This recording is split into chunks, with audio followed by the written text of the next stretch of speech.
மே மாத பலன்கள். பொதுவாகவே இந்த மாத பலன்கள் போடுறதுக்கு சிக்கல் என்ன அப்படின்னா, நிறைய பேரோட கன்ஃபியூஷன். சார், சனி பயிற்சினா ஒரு மாதிரி சொல்றீங்க, ராகு கேது பயிற்சினா ஒரு மாதிரி சொல்றீங்க, குரு பயிற்சினா ஒரு மாதிரி சொல்றீங்க. ஒன்று புரிந்து கொள்ளுங்கள் நண்பர்களே, short term goal, long term கோல்னு ஒன்று இருக்கு. ஷார்ட் டேர்ம் கோல்னா என்னன்னா, இந்த மாதத்தில் எனக்கு என்ன நடக்கும், நான் என்ன பண்ணலாம், என்ன தொழில் பண்ணலாம், இந்த மாதத்துல முக்கியமான ஒப்பந்தங்கள் கையெழுத்து போடலாமா, அந்த மாதிரி விஷயங்கள். வருட பலன்கள் என்பது பொதுவாகவே இதுதான் நடக்கும் அப்படிங்கிறது வருட பலன்கள். மிகப்பெரிய விஷயங்கள் எல்லாம் இந்த மாதம் நடக்கவிருக்கிறது. என்னவென்றால், சுக்கிர பகவான் தொடர்ந்து ஒரு 3 மாசம் ஓவர் ஸ்டே பண்றார் மீனத்துல.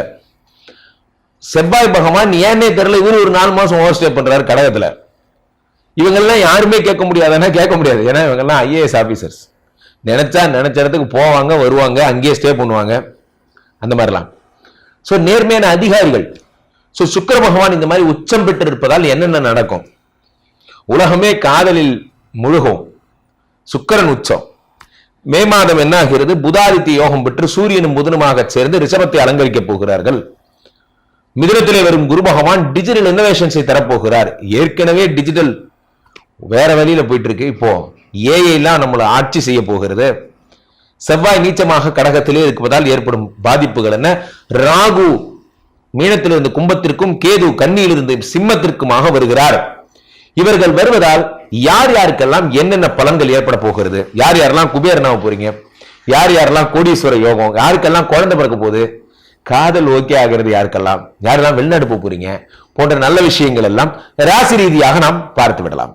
சோ கடகராசிக்காரர்களை பொறுத்த வரைக்குமே உங்களுடைய கிரக பலன்கள் எப்படி இருக்கிறது என்று பார்த்தோமே ஆனால், ஒரு முக்கியமான விஷயம் நண்பர்களே, உங்களுக்கு இந்த மே மாதத்திலே சிறப்பான 2-3 சம்பவங்கள் என்ன அப்படின்னா, 9ஆம் வீட்டிலே சனியோடு சேர்ந்த சுக்கிரன், உச்சம் பெற்ற சுக்கிரன், 4-11 கூடிய உச்சம் பெற்ற சுக்கிரன் 9ஆம் இடத்திலே சனி பகவானோடு சேர்ந்திருக்கிறார். அப்போ 7-8 கூடிய சனி பகவானோட 9 கூடிய சுக்கிரன் உச்சம் பெற்று இருக்கிறார். அடுத்ததாக 2 கூடிய தனாதிபதி எதுல இருக்கார்? 11ஆம் இடத்திலே தனாதிபதி சுக்கிரன், இது சூரியன் புதனோடு சேர்ந்து இருக்கிறார்.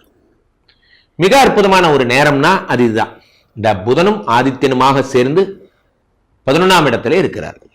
இதுதான் ஒரு சூப்பரான விஷயம். இப்போ அதுக்கு அடுத்த பயிற்சியாக 12ஆம் வீட்டிலே குரு பகவான்.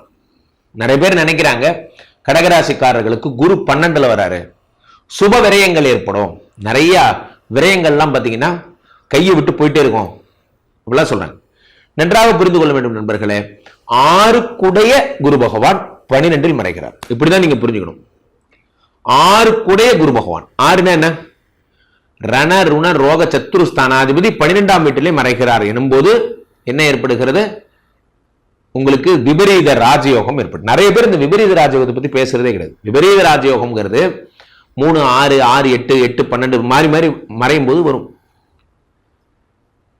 கடகராசிக்காரர்களுக்கு 12ஆம் வீட்டிலே வரக்கூடிய குரு திடீர் பணவரவுகளை தருவார்.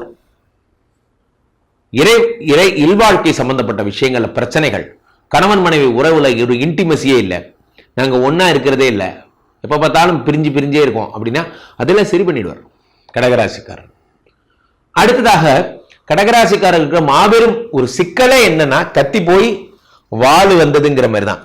பெரிய சிக்கலே என்ன அப்படின்னு பார்த்தீங்கன்னா, 2ஆம் இடத்துல இருக்கக்கூடிய கேது. இந்த கேது என்னன்னா உணவையே விஷமாக்குறார். 2ல கேது 8ல ராகு. இந்த 2ல கேதுவை சாதாரணமா நினைக்க கூடாது. ஏன்னா 2ஆம் இடத்து கேது என்ன பிரச்சனைகளை தருவார்னா, எதுனாலும் உங்களுக்கு வந்து இப்போ ஏதாவது ஒரு கூல்ட்ரிங்க் சாப்பிடுறீங்க, ஒரு இந்த மாதிரி உணவுப் பொருள்ல ஸ்பிரிங் ரோல் தான் சாப்பிடுவீங்க, எதையாவது ஒரு சேட்டை பண்றீங்க, சிப்ஸ் சாப்பிடுறீங்க, இதெல்லாம் ஃபுட் பாய்சன் ஆகிறதுக்கான வழிகள். எக்ஸ்பைரி டேட் போட்டு சாப்பிடுது. சாப்பிடலாமான்னு தெரிஞ்சுக்கிட்டு சாப்பிடுது. டெய்லி மத்தியானம் ஆனா போதும், 12-1 மணியை தாண்டினா போதும், தீர்த்த வரி தான். ஸ்ட்ரெயிட்டா நீங்களே போய் ஹாஸ்பிட்டல் படுத்துங்க. ஏன்னா 2ஆம் வீட்டுல 2 உணவுப் பொருள்ங்கிற இடத்துல கேது வரார். உணவுப் பொருளுக்கே இந்த கதி, பிரெட் தின்னவனே உட முடியாம போறான். அப்ப நீங்களே என்னன்னு யோசிச்சு பாருங்க, தெரிஞ்சே குடிக்கிறீங்க. அப்போ தயவு செஞ்சு கீழே போட்டுருங்க. தயவு செஞ்சு எந்த பழக்கங்கள் நீங்கள் உட்கொண்டாலும் அது நல்ல உணவான்னு தெரிஞ்சுக்கிட்டு சாப்பிடுங்க. ஐடில வேலை செய்யறேன் சார், ஒரே லோடு சார், ப்ரெஷர் சார், அதனால ஏத்து கடையில் போய் நான் பீஸா வாங்கி திங்கிறேன் சார். தயவு செஞ்சு இந்த கல்ச்சர்லாம் விட்டுருங்க. வீட்டில இருந்து சாதம் செஞ்சு ஒரு டிஃபன் பாக்ஸில் கொண்டாந்து சாப்பிடுங்க, ஒன்றும் ஆகாது.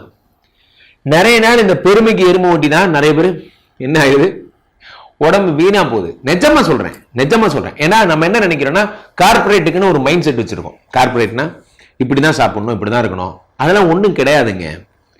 உண்மையிலே யோசிச்சு பாருங்க.